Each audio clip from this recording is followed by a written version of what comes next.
ton père. Ton père est une autorité que Dieu a instituée sur ta vie.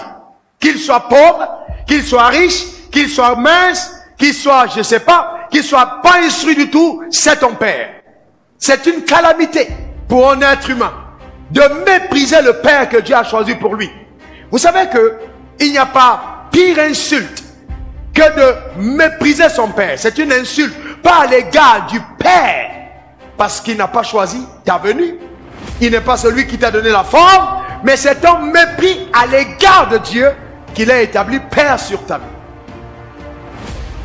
J'ai vu des personnes, parce qu'elles ont eu une certaine percée en griffe dans la société. Quand le père arrive et qu'il est avec des amis, on fait passer le père par la porte de derrière parce qu'il a honte de présenter son père. Vous ne devez jamais avoir honte de votre père ou de votre mère.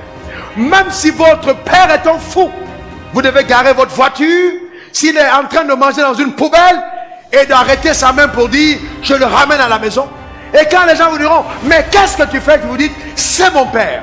Rien que le fait d'évoquer « c'est mon père », les gens auront de l'admiration pour vous qui respectez votre père dans cet état. Ne vous trompez pas. Quand vous méprisez votre père, les gens sages, les gens sensés vous considèrent comme un insensé. Il n'y a que des parvenus qui n'ont pas de respect pour leur père. Un père est fait pour être honoré. Un père est fait pour être respecté. Et même si le père n'est pas compris, même s'il est incompris, même s'il semble être rigoureux, il semble être dur, il y a des choses que ton père fera pour toi que tu ne comprendras que le jour où il sera départi. Et tu auras beaucoup de regrets parce que tu n'auras plus l'opportunité de venir en face de lui, lui dire « Papa, enfin je comprends. Pourquoi est-ce que tu ne voulais pas que j'aille tout le temps en boîte de nuit quand j'avais 16 ans ?» Vous savez, souvent quand on est adolescent, le diable nous prend la tête, on commence à croire qu'on n'a plus besoin de personne, on est arrivé à un état où on peut faire toutes choses soi-même.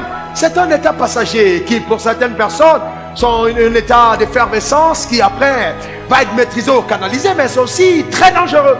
Parce que certaines personnes ne sortent jamais indemnes de ces moments de turbulence, où le diable peut frapper définitivement et t'égarer totalement du plan et du rêve que Dieu avait pour ta vie. Un père, c'est une borne qui nous protège et nous maintient sur le chemin que Dieu a tracé pour nous. Oh, un père, c'est quelque chose qu'on a et qu'on n'a pas désiré parce que le ciel nous a donné. Un père, c'est un don, c'est une grâce excellente qui nous vient de Dieu. Un père est nécessaire et utile pour l'accomplissement des desseins de Dieu pour nos vies. Il est nécessaire d'avoir un père. Un père, il faut avoir un père. Un père, c'est bon. Dans la première sphère est la sphère familiale.